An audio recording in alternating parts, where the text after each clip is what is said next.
Well, here is part 2 of my long overdue garden update. These are radishes, which are all ready to pick. For some reason, the ones I planted here, I think these are from, I have some seeds I stored, but these are bought-in ones and they have no taste to them. What a ripoff. Anyway, if you can tell, these dilapidated things are sunflowers. I started them in the house, they got all spindly. And then after I brought them out here, I had all kinds of trouble with.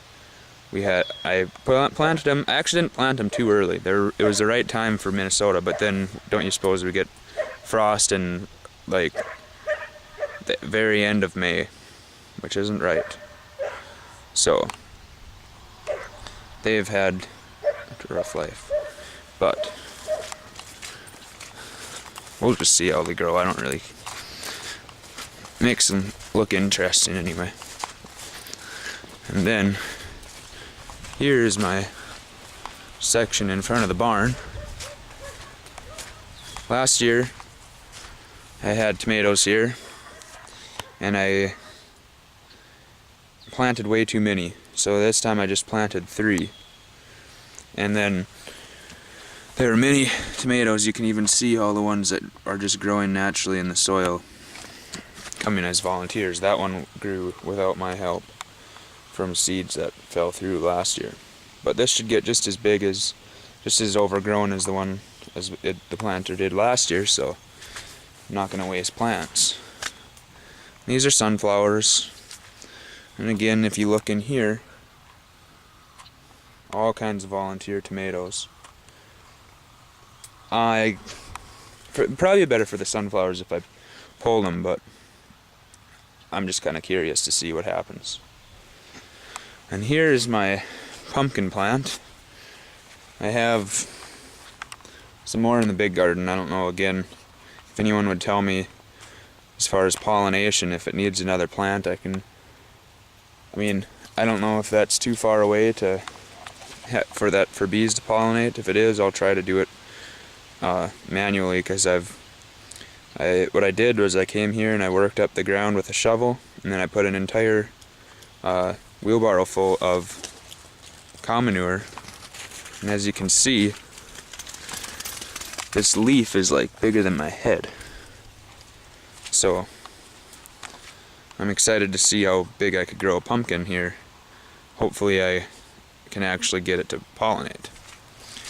Now, this year I get to try out the ditch I made, especially as you can see how wet it is. It rained an inch a few days ago. I don't know how much it's rained now, but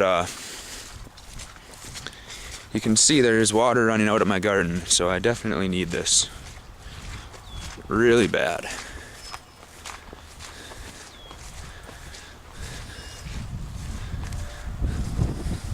This weedy area, I rented a tiller from a hardware store, and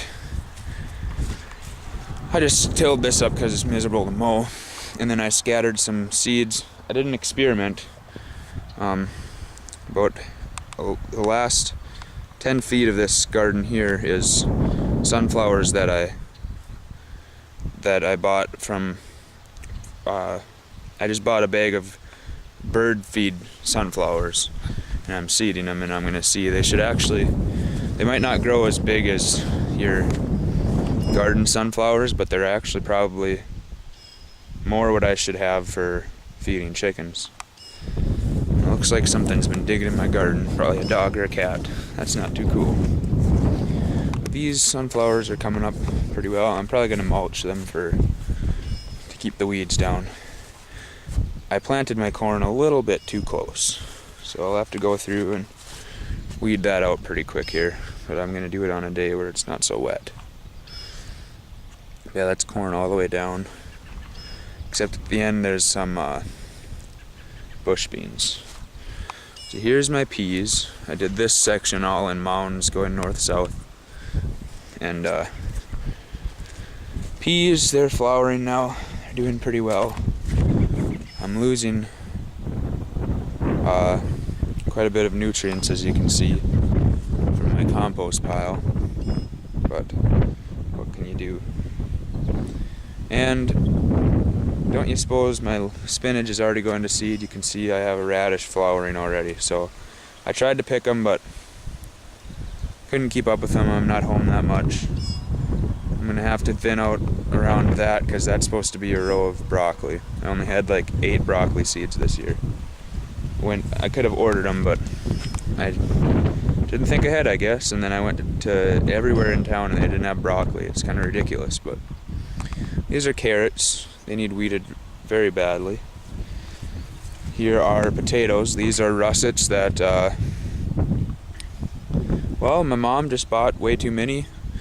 At my house, people waste potatoes, so she bought a whole bag of potatoes and they didn't get eaten up. And then I found them in the cupboard and they were starting to grow, so I planted them in the ground and they look pretty healthy out here.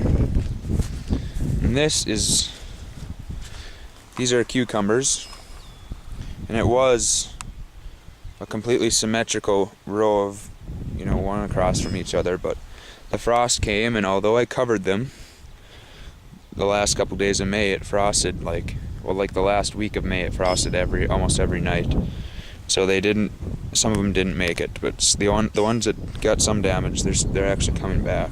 All of them had a little bit of damage. So this is squash that I've direct seeded. You can see the leaves poking out now. A few tomatoes that came up from volunteer by the barn that I moved out here just to see how they'll do in this garden.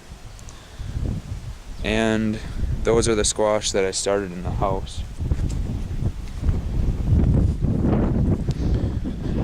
They're doing okay. That's a zucchini, as you can tell, and I don't know if just kind of a mixed match of squash and stuff, pumpkins and whatever. I'm not too worried about how they turn out. I mean, I want them to produce, but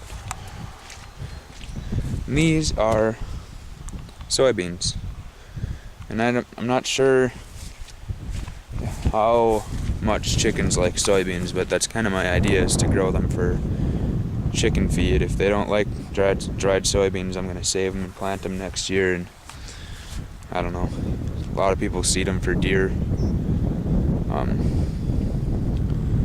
feed plots for deer hunting, so I could just grow them for that and then give them to my cousins or something, or use them myself, and then you don't have to go buy your own. So that's what I'm doing with those. But yeah, you can definitely see the color. This water, you can't even see to the bottom of it.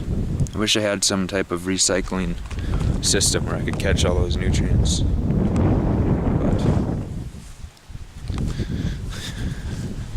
instead I end up fertilizing the ditch, making it easier for the grass to grow.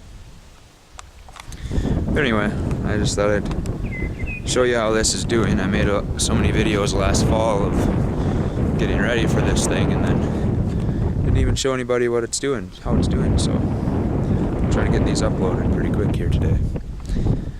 I will see you later.